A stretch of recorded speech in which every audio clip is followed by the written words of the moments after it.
Hello বন্ধুরা, তো ছোট্ট করে একটি রান্নার ব্লগ করলাম।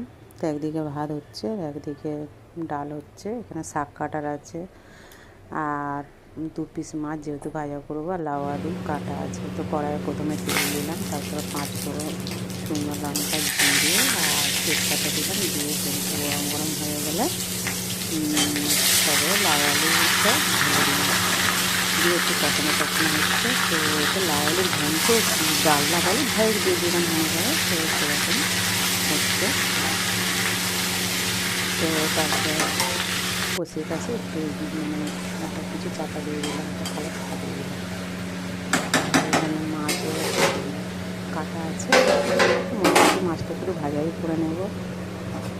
আর তারপর দিকের গ্যাসে একটু ডাল সিদ্ধ হচ্ছে। তো তারপরে লাউ আলুটা কষানো হয়ে গেছে, তো তার মধ্যে জল দিয়ে দিলাম, দিয়ে চাপা দিয়ে দিলাম, যেহেতু তরকারিটা একটু মাখা মাখা হবে। লাউ আলু ঘন্ট খেতে কারটা পছন্দ কমেন্টে জানাবে। তো এদিকে তেল মানে ডাল সাধারণত তেল গরম করা হচ্ছে। তো তারপর 5 ফোড়ন, জিরে আর শুকনো লঙ্কা দিয়ে ডালটাকে জল দেওয়া হবে। তেলটা গরম হচ্ছে।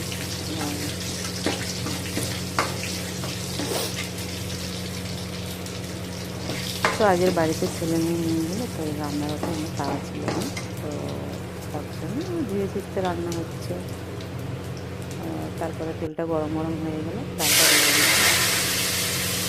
ডালটা দেওয়ার পর গরম মানে ডালটা একটু ফুটে উঠলো, দেখ নামিয়ে নিলাম। তারপর কড়াটা আবার ধুয়ে বসিয়ে দিলাম। তা কড়ার মধ্যে আবার একটু তেল দিলাম, দিয়ে 5 ফোড়ন, শুকনো লঙ্কা আবার দিলাম, জিরে সব কিছু দিলাম, কাঁচা লঙ্কা, যেহেতু এটা লাল শাক আছে না, এটা ভাজা হবে। তো যেহেতু আমরা একটু কম তেল খাই, তো বেশি তেল দিলাম না, অল্প তেল দিলাম। দিয়ে একটু ভাজা ভাজা হয়ে গেলে শাকটাকে দিয়ে দেবো, দিয়ে একটু নাড়াচাড়া করে চাপা দিয়ে দেবো। আমি যেমন রান্না করি তেমনই করছি, জানি না আর কে কেমন রান্না করে, সবার রান্না তো আর এক নয়। তো তারপরে একটু নুন দিয়ে দিলাম, দিয়ে আবার একটু নেড়ে চেড়ে ঢাকা দিয়ে দিলাম। আস্তে আস্তে শাকটা হচ্ছে সিদ্ধ, তো ভাজা ভাজা হবে। আর এদিকে লাউ আলুর গন্ধটা প্রায় মানে শেষের দিকে হয়ে গেছে। তো শাকটাও এদিকে রেডি হয়ে গেছে, ভাত আর ডাল, আর এখানে শাক